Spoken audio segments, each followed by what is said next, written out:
রাজধানীর উত্তরায় বিমান বিধ্বস্ত হওয়ার ঘটনাকে কেন্দ্র করে লক্ষণ খুব ভালো মনে হচ্ছে না। শিক্ষার্থীরা উত্তাল হয়ে উঠেছে। সরকার কতটা এটি নিয়ন্ত্রণ করতে পারবে সেই প্রশ্ন সামনে আসছে। এবং দুপুরের দিকে হাজার হাজার শিক্ষার্থী শিক্ষা উপদেষ্টার পদত্যাগের দাবিতে সচিবালয়ের মূল গেট ভেঙে সচিবালয়ের মধ্যে প্রবেশ করে এবং তাদেরকে ছত্রভঙ্গ করতে, আপনারা জানেন এর মধ্যে যে আইন শৃঙ্খলা রক্ষাকারী বাহিনী বেশ কয়েকটি সাউন্ড গ্রেনেড নিক্ষেপ করে, লাঠিচার্জ করে, টিয়ারশেল নিক্ষেপ করে।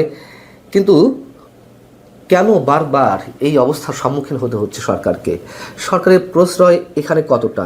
এবং একই সঙ্গে আমরা এই প্রশ্ন উত্থাপন করতে বাধ্য হচ্ছে, আমাদের যে একটি গর্বের সেনাবাহিনী ছিল, কেন সেই সেনাবাহিনীকে তুচ্ছ তাচ্ছিল্য করতে কারোরই বাধছে না? অবশ্যই সেনাপ্রধানকে এই প্রশ্নের উত্তর খুঁজে বের করতে হবে। এবং এই যে সচিবালয়ের গেট ভেঙে ভিতরে প্রবেশ করলো, এর আগে হাজার হাজার শিক্ষার্থী যখন সচিবালয়ের দিকে যাচ্ছিল তখন তারা পুলিশের ব্যারিকেডের সামনে মুখোমুখি হয়। তারা পুলিশের ব্যারিকেড ভেঙে একটা পর্যায়ে সচিবালয়ের মধ্যে প্রবেশ করে। এর আগে আমরা জানি মাইলস্টোন স্কুল অ্যান্ড কলেজে যখন শিক্ষা উপদেষ্টা এবং আইন উপদেষ্টা সহ প্রধান উপদেষ্টা প্রেস সচিব তারা পরিদর্শনে গিয়েছিলেন, সেখানে তারা 5 ঘন্টা অবরুদ্ধ হয়ে পড়েন।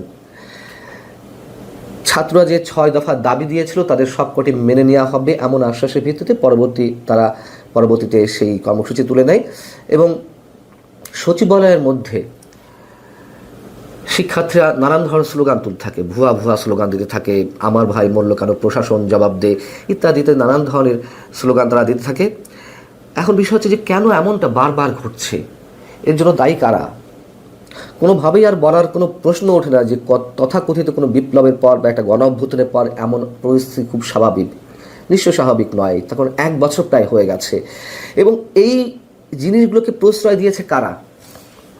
এই যে শিক্ষার্থীদের একটা উচ্ছৃঙ্খল আচরণ, নিশ্চয়ই আমরা এগুলোকে সমর্থন করছি না। একইভাবে আমরা সমর্থন করিনি বৈষম্য বিরোধী ছাত্র আন্দোলনের নেতৃত্ব যারা ছিলেন, তারা যে কথায় কথায় যে ধরনের মব ক্রিয়েট করে নানান ধরনের দাবি দাওয়া আদায় করেছে, তাদের ক্ষেত্রে তো কোনো ধরনের কোনো ব্যবস্থা নেওয়া হয়নি সরকারের পক্ষ থেকে। অতএব তারাই এই পথগুলো দেখিয়েছে। এবং যে প্রশ্নটি তুলছিলাম, সেনাবাহিনীকে এখন যে সে যেমন তেমনভাবে কটূক্তি করে, স্ল্যাং ল্যাঙ্গুয়েজ ইউজ করে, কেন এমনটি হচ্ছে? আমরা যেমন এর আগে সেনাবাহিনীকে কেন্দ্র করে বা সেনাবাহিনীর উদ্দেশ্যে বৈষম্যবিরোধী ছাত্র আন্দোলন কিংবা এনসিপি, জাতীয় নাগরিক পার্টি কিংবা কথিত ইনকলাব মঞ্চ বা এই ধরনের সংগঠনের নেতাকর্মীদের আমরা হুঁশিয়ারি উচ্চারণ করতে দেখেছি, তারা ক্যান্টনমেন্ট গুড়িয়ে দেবে, সেনাপ্রধানকে অনেক কিছু করবে, এবং কি নোংরা ভাষায় সেনা সদস্যদেরকে গালিগালাজ করা হয়েছে আমরা দেখেছি। তার বিরুদ্ধে কোনো ধরনের কোনো অ্যাকশন নেওয়া হয়নি। কেন নেওয়া হয়নি? আজ এই প্রশ্ন তুলতে বাধ্য হচ্ছি। আমাদের সেনাবাহিনী ধ্বংস হয়ে গেলে আর কিছুই থাকবে না। এখনও বলছি, অনেকে বলতে পারেন যে নোংরা শব্দগুলো ইউজ করে, আমি সেগুলো উচ্চারণ করতে চাচ্ছি না। দুর্বল, অমুক তমুক, আমি এর চেয়ে বেশি কোনো শব্দ উচ্চারণ করতে চাচ্ছি না।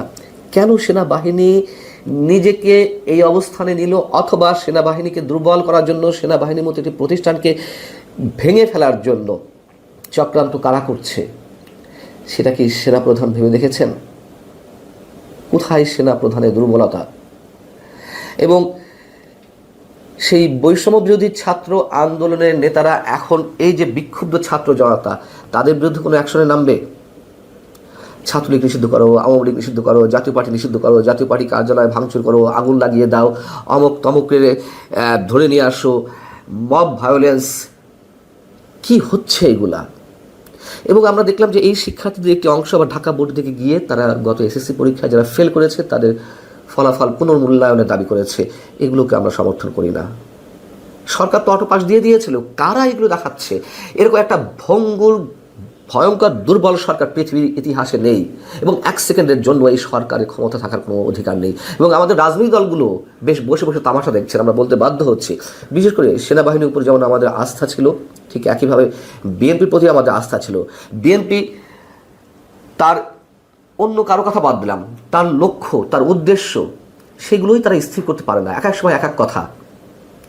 এবং আওয়ামী লীগকে গাল দিতে পারলে মনে হয় যেন আওয়ামী লীগ ছিল ফ্যাসিবাদ, ধরে নিলাম, স্বৈরাচার ছিল, ধরে নিলাম।